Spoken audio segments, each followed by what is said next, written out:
കാനഡയിൽ പരിശീലന പറക്കലിനിടെ വിമാനങ്ങൾ കൂട്ടിയിടിച്ച് മലയാളി അടക്കം 2 പേർ മരിച്ചു. എറണാകുളം തൃപ്പൂണിത്തുറ സ്വദേശി ശ്രീഹരി സുകേഷാണ് മരിച്ചത്.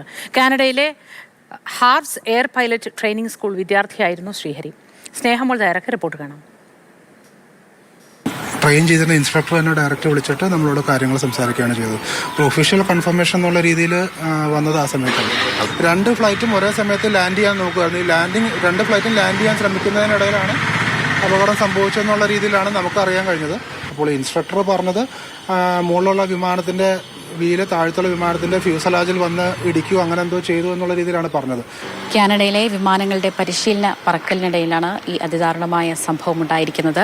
Harvs air pilot training school വിദ്യാർത്ഥിയായിരുന്നു തൃപ്പൂണിത്തുറ സ്വദേശിയായ ശ്രീഹരി സുകേഷ്.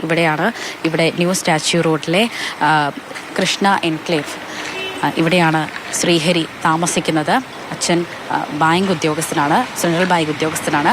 അമ്മ USD ഗ്ലോബൽ ഉദ്യോഗസ്ഥയാണ്. ഒരു സഹോദരിയാണുള്ളത്. സഹോദരി +2 പഠിക്കുന്നത്. ഇവിടെ കുറച്ച് വർഷങ്ങളായി ഇവരിവിടെ താമസിക്കുന്നുണ്ട്. ചൊവ്വാഴ്ചയാണ് ഈ സംഭവം ഉണ്ടാകുന്നത്. ഇന്നലെയാണ് കുടുംബാംഗങ്ങൾ അറിയുന്നത് ഇത്തരത്തിൽ ദാരുണമായ ഒരു സംഭവം ഉണ്ടായിരിക്കുന്നു എന്നറിഞ്ഞത്.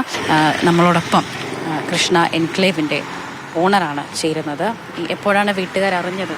ഇന്നലെ രാവിലെ ആൾക്ക് കുറച്ച് പേര് ഫോട്ടോ ആയിട്ട് വന്നു. ഇത് ഇവിടുത്തെ കുട്ടി തന്നെയാണോ എന്ന് ചോദിച്ചിട്ട് അങ്ങനെയാണ് ആദ്യമായിട്ട് ഇൻഫർമേഷൻ കിട്ടുന്നത്. ഒഫീഷ്യൽ കൺഫർമേഷൻ ഇന്നലെ സന്ധ്യയായി.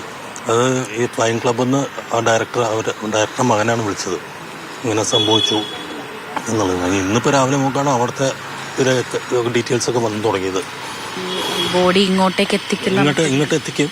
പക്ഷേ ടൈം എടുക്കാൻ സാധ്യതയുണ്ട്. കാരണം ഇത് സാധാരണ ആക്സിഡൻ്റ് അല്ലല്ലോ. ഫ്ലൈറ്റിൻ്റെ ആയതുകൊണ്ട് കുറേ ഇതുണ്ടാവും, എൻക്വയറീസ് കുറേ തീരാണ്ട്. അത് കഴിഞ്ഞിട്ട് നമ്മൾ മാക്സിമം ട്രൈൻ്റെ എല്ലാ രീതിയിലും നിങ്ങളുടെ സൈഡിൽ നിന്ന് നിങ്ങൾ ട്രൈ ചെയ്യണം.